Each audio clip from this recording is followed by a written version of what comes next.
അതിരപ്പിള്ളിയിൽ മസ്തകത്തിൽ മുറിവേറ്റ കാട്ടാനയെ മയക്കുവെടിവെക്കാനുള്ള ശ്രമം ഇന്നും തുടരും. ആന വനത്തിനുള്ളിലേക്ക് പോയതിനാൽ ഇന്നലെ ദൌത്യം ഉപേക്ഷിച്ചിരുന്നു. ആനയെ കണ്ടെത്താൻ ഡ്രോൺ ഉപയോഗിച്ചുള്ള നിരീക്ഷണവും ഇന്ന് തുടരും. ഇതിനിടെ അതിരപ്പിള്ളി അയ്യമ്പുഴ റോഡിൽ ഗതാഗതം നിയന്ത്രിച്ചാകും മയക്കുവെടി വെക്കുക. CV അനുമോദ് വിവരങ്ങളുമായി.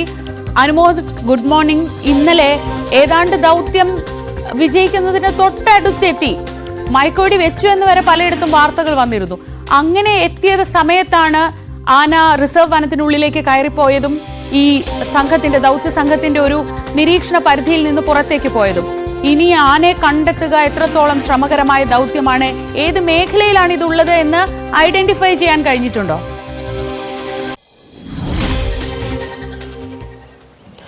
Good morning Sreeja. ഇന്നലെ രാവിലെ മുതൽ ഉച്ചവരേക്കും ദൗത്യം ഏതാണ്ട് വിജയകരമായ സാഹചര്യം തന്നെയായിരുന്നു. ഞാനിപ്പോൾ നിൽക്കുന്ന ഈ ചാലക്കുടി പുഴയുടെ മറുവശത്തുള്ള ആ തുരുത്തിലായിരുന്നു ആന ഉണ്ടായിരുന്നത്.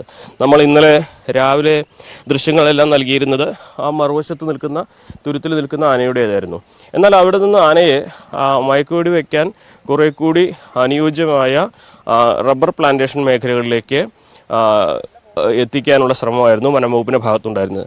പടക്കം പൊട്ടിച്ചും റബ്ബർ ബുള്ളറ്റ് ഉതിർത്തുമൊക്കെ അതിൻ്റെ പരിശ്രമങ്ങൾ നടന്നിരുന്നു. എന്നാൽ ആ റബ്ബർ എസ്റ്റേറ്റ് ഭാഗത്തു നിന്ന് മുകളിലേക്ക് ഉൾവനത്തിലേക്ക് ആന കയറി പോകുന്ന ഒരു സാഹചര്യമായിരുന്നു പിന്നീട് കണ്ടത്. ഉച്ചയ്ക്ക് ശേഷം ആന ഉൾവനത്തിനാണുള്ളത്. അതിനെ പിന്നീട് കണ്ടെത്താൻ കഴിഞ്ഞില്ല.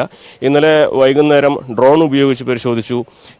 ഇന്ന് ഈ സമയം വരേക്കും വാച്ചർമാരും അതുപോലെ വനംവകുപ്പ് ഉദ്യോഗസ്ഥർ ഈ മേഖലയെക്കുറിച്ച് അറിയുന്നവരൊക്കെ നിശ്ചയിച്ച മേഖലകൾ കേന്ദ്രീകരിച്ച് 4 സംഘമായിട്ടാണ് ഈ പരിശോധന നടക്കുന്നത്. ഓരോ മേഖലകൾ കേന്ദ്രീകരിച്ച് തെരച്ചിൽ നടത്തിക്കൊണ്ടിരിക്കുകയാണ്. ഈ സമയം വരേക്കും ഈ ആനയെ കണ്ടെത്താനായിട്ടില്ല എന്നാണ് വനംവകുപ്പിൽ നിന്ന് നമുക്ക് അറിയാൻ കഴിയുന്ന വിവരം. രാവിലെ 6 മണിക്ക് മുമ്പ് തന്നെ ഡോക്ടർ അരുൺ ചക്ര നേതൃത്വ സംഘം ഈ ഒരു മേഖലയിൽ മിഷൻ ദൗത്യം ആരംഭിച്ചിരുന്നു. ഇന്നലത്തെ ഒരു വീഴ്ച വന്നത് ഈ ആളുകളുടെ സാന്നിധ്യം കൂടുതലായുണ്ടായത് ഈ ഒരു മിഷന് തടസ്സമാവുന്ന സാഹചര്യം തീർത്തു എന്നൊരു വിലയിരുത്തലാണ് വനംവകുപ്പിനുള്ളത്. അതായത് ഈ റബ്ബർ പ്ലാന്റേഷൻ മേഖലയിലേക്ക് ആന ഓടിയെത്തി അവിടെ ആളുകൾ കുറച്ചധികമുള്ളത് അപകട സാധ്യത ഉണ്ടാക്കുന്നൊരു സാഹചര്യമായിരുന്നു. അതിനെ തുടർന്ന് ഈ ആന മനുഷ്യരുടെ ഗന്ധം തിരിച്ചറിഞ്ഞ് ഉൾക്കാട്ടിലേക്ക് പോവുകയായിരുന്നു എന്നാണ് വനംവകുപ്പിന്. അതുകൊണ്ട് തന്നെയാണ് ആ ഒരു മിഷൻ നടക്കുന്ന സമയത്ത് പ്രത്യേകിച്ച് പ്ലാന്റേഷൻ റോഡിലൂടെ കടുത്ത നിയന്ത്രണം ഏർപ്പെടുത്താനുള്ള തീരുമാനം വനംവകുപ്പിൻ്റെ ഭാഗത്തുനിന്നും ഉണ്ടായിട്ടുള്ളത്. മാധ്യമങ്ങൾക്കും ഇന്ന് ആ ഒരു മേഖലയിലേക്ക് പ്രവേശനമില്ല. അവിടെ ഈ മിഷനുമായി ബന്ധപ്പെട്ട ഈ ദൗത്യവുമായി ബന്ധപ്പെട്ട വനംവകുപ്പിലെ ഉദ്യോഗസ്ഥരും നിശ്ചയിക്കുന്ന ആളുകൾ മാത്രമേ ഉണ്ടാവുകയുള്ളൂ. അതുവഴി കടന്നു പോകാനുള്ള പാസ്സുള്ളവർക്ക് വാഹനം നിർത്താതെ കടന്നു പോകാനുള്ള നിർദ്ദേശവുമാണ് നൽകിയിട്ടുള്ളത്. ഈ ഒരു മിഷൻ്റെ പ്രാധാന്യം ഈ സാധാരണഗതിയിൽ ഉച്ചയ്ക്ക് ശേഷം ആനകൾ കാട്ടിനുള്ളിൽ നിന്ന് പുറത്തിറങ്ങുന്ന സാധ്യത കുറവാണ്. രാവിലെയാണ് അവർ ഈ ഒരു മേഖലയിലൊക്കെ വെള്ളം കുടിക്കാനൊക്കെ എത്തുന്നത്. ഈ ആനകൾക്ക് ഇവിടെ മാത്രമാണ് ഈ ഏറ്റവും പ്രധാനപ്പെട്ട ഇടം, ഈ വെള്ളം കുടിക്കാനായിട്ട് ഏറ്റവും അധികം ആനകൾ എത്തുന്ന ഇടമാണ് ഈ ചാലക്കുടി പുഴയിലെ നമ്മൾ നിൽക്കുന്ന ഈ ഏരിയ. അപ്പോൾ എന്താണെങ്കിലും ആന രാവിലെ ഈ ഒരു പ്രദേശത്തേക്ക് എത്തും എന്ന കണക്കൂട്ടൽ തന്നെയാണ് വനംവകുപ്പിനുള്ളത്. അത് മുന്നിൽ കണ്ടുകൊണ്ടുള്ള ഒരുക്കങ്ങളാണ് ഇപ്പോൾ വനംവകുപ്പിൻ്റെ ഭാഗത്തു നിന്നും പുരോഗമിച്ചിട്ടുള്ളത്. എന്നാൽ ആനയെ ഇതുവരെ ഈ സമയം വരേക്കും കണ്ടെത്താനായിട്ടില്ല എന്നുള്ള വിവരമാണ് നമുക്ക് വനംവകുപ്പിൻ്റെ ഭാഗത്തുനിന്നും ലഭിച്ചിട്ടുള്ളത്. ആനയുടെ പരിക്കിനെ കുറിച്ച് കുറേ കൂടി വ്യക്തമായ ധാരണ ഇന്നലത്തെ നിരീക്ഷണത്തിൽ അവർക്ക് ലഭിച്ചിട്ടുണ്ട്. അതുകൊണ്ട് തന്നെ ആനയെ മയക്കുവെടി വെച്ചാൽ 4 മണിക്കൂർ കൊണ്ട് അതിൻ്റെ ചികിത്സ പൂർത്തിയാക്കാൻ കഴിയുമെന്നൊരു കണക്കുകൂട്ടലും ഉണ്ട്. എന്നാണെങ്കിലും ആനയെ കണ്ടെത്തുകയാണ് ഏറ്റവും പ്രധാനപ്പെട്ട ഒരു കാര്യം. ഇന്നലെ പകൽ സമയത്ത് ഈ തുരുത്തിൽ നിന്നും ഉൾവനത്തിലേക്ക് പോയ ആന ഇതുവരേക്ക് വനംവകുപ്പിൻ്റെ നിരീക്ഷണത്തിലേക്ക് തിരിച്ചെത്തിയിട്ടില്ല എന്നുള്ളതാണ് ഈ ഘട്ടത്തിൽ നമുക്ക് പങ്കുവയ്ക്കാനുള്ളത്. ആണെങ്കിലും വനംവകുപ്പിൻ്റെ മിഷൻ ആനയെ മയക്കുവെടി വെച്ച് ചികിത്സ നൽകാനുള്ള മിഷൻ ഇതിനോടകം തന്നെ തുടങ്ങിക്കഴിഞ്ഞിട്ടുണ്ട്.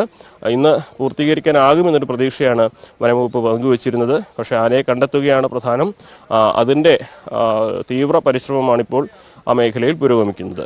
അനുമതി, ഇതിന്റെ ഈ ആനയുടെ ആരോഗ്യസ്ഥിതി സംബന്ധിച്ചും വലിയ ആശങ്കകൾ ഉണ്ടായിരുന്നു. കാരണം ബാക്കി സമയത്ത് അതിനെ അങ്ങനെ കാണാൻ കഴിയുമായിരുന്നില്ല. ആ പുഴയിൽ നിന്നുള്ള ദൃശ്യങ്ങളിൽ മസ്തകം ഇളകുമ്പോൾ പഴുപ്പ് പുറത്തേക്ക് വരുന്ന ദൃശ്യങ്ങളൊക്കെ നമ്മൾ കണ്ടിട്ടുണ്ട്. അപ്പോൾ എത്രയും പെട്ടെന്ന് ചികിത്സ കൊടുക്കുക എന്നതും വളരെ പ്രധാനമാണ്. അത് എത്രത്തോളം ഈ ദൗത്യത്തിന്റെ പ്രാധാന്യം കൂട്ടുന്നുണ്ട്?